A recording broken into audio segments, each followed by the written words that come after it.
Hi, I'm Bill. I'm a tour guide here at the center, and I have been since about 2017. One of the reasons I came to the center, well, actually two reasons I came to the center. One is my brother-in-law's father was one of the original people to get this going, and also he was a tour guide himself. The other reason was that I knew the Asou family very, very well over the years through banking and through living in Campbell River. And when I came back to Campbell River in 2017, I decided that rather than get involved in things that I had been before, I might as well get into something new. And being a tour guide at the museum fitted the bill perfectly for me. And I was able to use the knowledge I had of the maritime industry fishing on the West Coast, and as well my knowledge of the Asou family.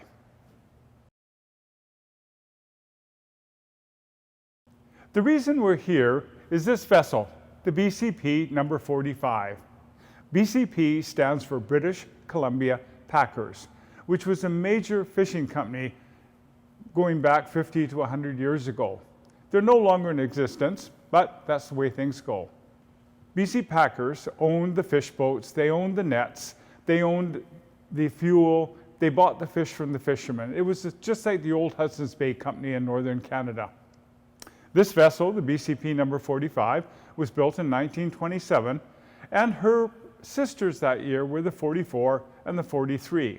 It just shows how many boats they had, they just gave them numbers.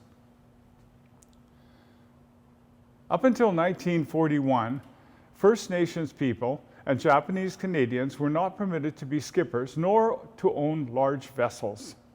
The war, of course, changed that. We took the Japanese Canadians and put them into internment camps. The Caucasians went off to war, which left the First Nations people to go fishing again. So the first captain of this ship was a fellow by the name of Harry Asou. And Harry was born and raised on Quadra Island across the channel in Cape Mudge, where his family had lived for years and still continues to live. So this was a bit of a Canadian first, Harry being the skipper of the boat. In 1949, he actually purchased it, which was another Canadian first, so to speak. Harry was quite a fisherman. He was a very experienced fisherman, as was his father. Both him and his father were also politicians and were doing everything they could to advance the lot of the First Nations people in Canada. One of the big things was Harry's father was involved in the Cranmer potlatch in 1921, just outside of Alert Bay, where a lot of regalia and potlatch material was seized by the government and subsequently sold. Harry started forming the Numberlee Society, which was focused on getting a lot of this paraphernalia and regalia back, and they've been very successful in doing that. So because of Harry's political involvement, he turned the skippership of the boat over to his eldest son, Melvin. In 1951, Melvin hired his cousin, Ole Chikite, to be a cook. Ole was 14, just finished grade 8, therefore he was a man. He's got to go to work. So he did. In 1958, the vessel and the crew were fishing north of Campbell River in a spot called Ripple Point. It was a massive sockeye run. So big, in fact, that newspapers sent reporters and photographers out to document this. One of the photographers was a fellow by the name of George Hunter. He came out representing the Toronto Star newspaper. He took a lot of pictures. Great, went back home again. No further action happened until the mid-60s, when Canada decided to change our currency, which we do every 20, 25 years. We wanted to go to what was called Scenes of Canada. And a competition was held, numerous pictures were sent in, and certain pictures were selected to be on the back of our currency. One of these was the picture of a fish boat on the back of our $5 bill. Here's our $5 bill, and on the back of it is a fish boat. And that fish boat is this boat right here. And here now is a display of our currency, our $5 bills during that period and throughout history, and also the currency that we were using at that time, 69 to 93. So the fact that they were on the back of a $5 bill didn't really mean anything to them. It didn't make them any money. They had to go back to work. And so they did. And they continued fishing. Ole went off onto a gill netter for a while. But in 1983, BC Packers offered him the ship to buy and captain, and he took it. So he operated the ship for a number of years. It actually was on display in Expo in 1986. The $5 bill was still in circulation, and it was there on display. Afterwards, back to fishing again, but then Ole decided to retire. So on his retirement, he donated the vessel to the Maritime Museum of Vancouver, who were supposed to refurbish it and put it on display. Well, they put it on display. At about the same time, the city of Campbell River was trying to figure out what to do with this magnificent piece of property, this beautiful waterfront property right here. It was the site of our sewage treatment plant. It was out of use, but it was still a pretty derelict looking piece of property. Heads came together, and ultimately it was decided to build a heritage center to house our maritime history and to provide a venue for activities going on. When Ole found out about this, that this was proposed, he got immediately involved about trying to bring the 45 back here to Campbell River, where she belongs. This has been her home most of her life. All was successful. And in 2002, the ship was brought back from Vancouver under her own power with Ole at the wheel. She was loaded onto a trailer, and she was backed right through the main window of the Heritage Centre. Put on blocks, and there she stood. 5 guys stood at the entrance to the museum with cans of paint and decided they were going to paint her up. But then it was discovered the damage that was internal on the ship. What do you do with it? Well, we had a master shipbuilder in our area, a fellow by the name of Buford Haynes. Buford and 4 other fellows decided that they could refurbish the boat. In 1927, it took around 3 months to build this vessel. In 2002, it took these 5 men nearly 3.5 years to refurbish it. All volunteer hours, all volunteer time, all volunteer donations, all volunteer cash. A labor of love is what it's called. And it's now a National Historic Site for Canada.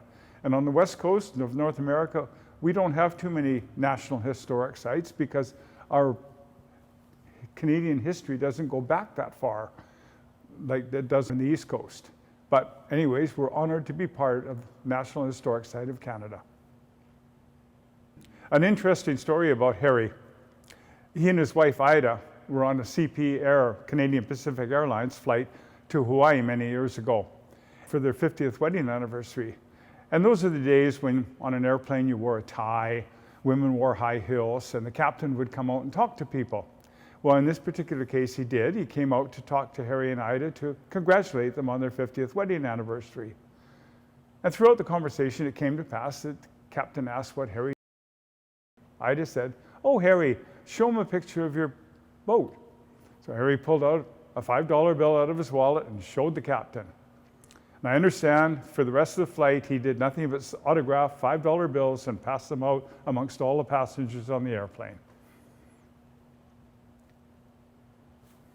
That's a true story.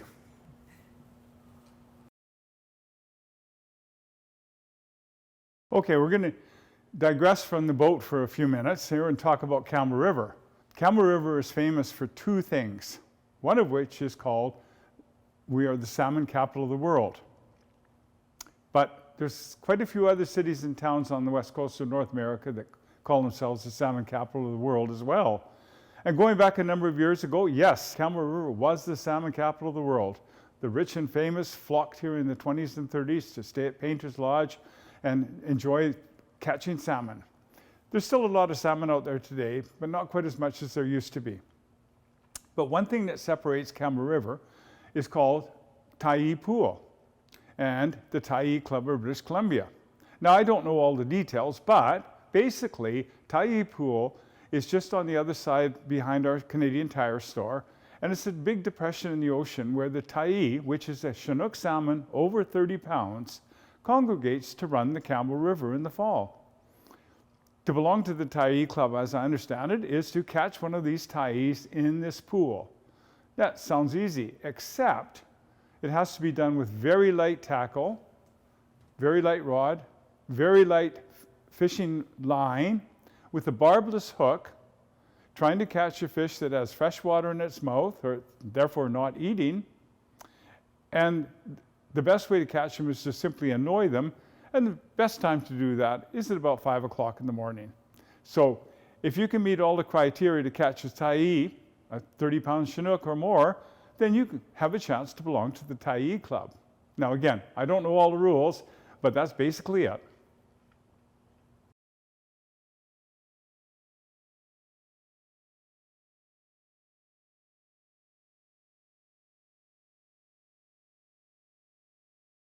The second thing that Campbell River is famous for is a thing called Ripple Rock. Okay, here's Campbell River on the map. We're right here. Okay, here's the Straits of Georgia, Discovery Passage, Johnstone Strait, and then up into the Pacific Ocean. This is a major shipping channel. Has been for many, many years, hundreds of years actually, a major shipping channel up the west coast. The ships come up here, and we've got a confluence of islands here, but the best route is right past Campbell River, through the Discovery Passage, and up through this little area called Seymour Narrows. Very narrow channel. Now, every 12 hours, the tide goes this way, and a massive flow of water goes that way. And then 12 hours later, it comes back this way. And in Seymour Narrows, it can be very, very fast-moving water with whirlpools and back eddies. Sometimes even the cruise ships trying to pass through have to wait for the tide changes just to get through the Narrows. Now, prior to 1958, there was another problem with the Narrows. It was a thing called Ripple Rock. It was a mountain right in the middle of the channel, a twin-peaked mountain. It was the worst navigational hazard on the west coast of North America. It had to be dealt with. They tried many different things. They tried depth charges, they tried torpedoes, trying to knock a top off this mountain. Nothing worked. So finally, in the middle 50s, they decided to drill down 2 shafts, 300 feet straight down, then underneath the seabed, and then right up into the middle of the 2 peaks of the mountain. Then they loaded it with 2,800,000 pounds of high explosives. That's 2,800,000 pounds. And at 9:31 a.m. on April 5th, 1958, they pushed the button, which resulted in the largest non-nuclear explosion ever. Ripple Rock was gone. Now it's a safe passage, still dangerous, but very, very safe for the large vessels. Fishing for salmon on the west coast of North America, there's 3 different ways, predominant ways. One is trolling, which is lines in the water with bait on the hooks. The other is gill netting, which has been around for eons. A net stretched across the river off a tidal pool and catch everything that passes by. The third way is seine fishing, and that's what we're going to discuss right now. BC Packard's number 45, BCP 45, was a seine vessel. The seine is the net. It's a monstrous net which is sitting on the table at the back of the ship here. That table can pivot so that the net can go out in the directions, putting it out and taking it back in again. That net is quite long and quite deep. It has cork on the top to hold the net on the surface of the water. The net hangs down. There's a lead line at the bottom which keeps it vertical. And then at the bottom are rings through which a rope passes. Now, seine fishermen fish during the daytime. They have to see what they're doing. The skipper's up top looking around for activity which indicates there's a school of fish feeding. Fish are going around in a circle. They're disturbing the top of the water. Sometimes you can even see the dorsal fins. So the idea is for the fishermen to take that net and surround the school of fish with that net. And once they've done that, surrounded all the way around, Then they pull the rope at the bottom, which pulls it in like a basket. And it's called a purse seine. So once that's done, then you have to start bringing the net in. Now, at the very beginning, it would have been hand over hand. In later years, a power block was established that helped bring the net in. And then there was a drum that winched the entire net in. But basically, you have to bring it in. Hand over hand is, at the beginning, is just empty, wet rope. But eventually, as the sack at the bottom, where all the fish are, gets closer and closer to the surface, it gets tighter and tighter and tighter, until suddenly you have all this fish right at the side of the boat, sitting there. Now, you have to get them from there into the hold. To do that, we use what's called a braider net, a great big net with a huge long handle. Now, the block and tackle helps support the weight of the net, but somebody has to direct the angle of it, because they have to take that net and dip it into the big net in the ocean, scoop up the fish, bring it over, and drop it in the hold. Once the hold is full, the fishermen would have to make a run to a cannery. In those days, there were canneries all up and down the coast. Quadra Island had a huge cannery, as did Alert Bay. So the fishermen from here, this area, could run to Quathiasi Cove or to Alert Bay to drop off their fish, have them processed, refuel, resupply, and go back out fishing again.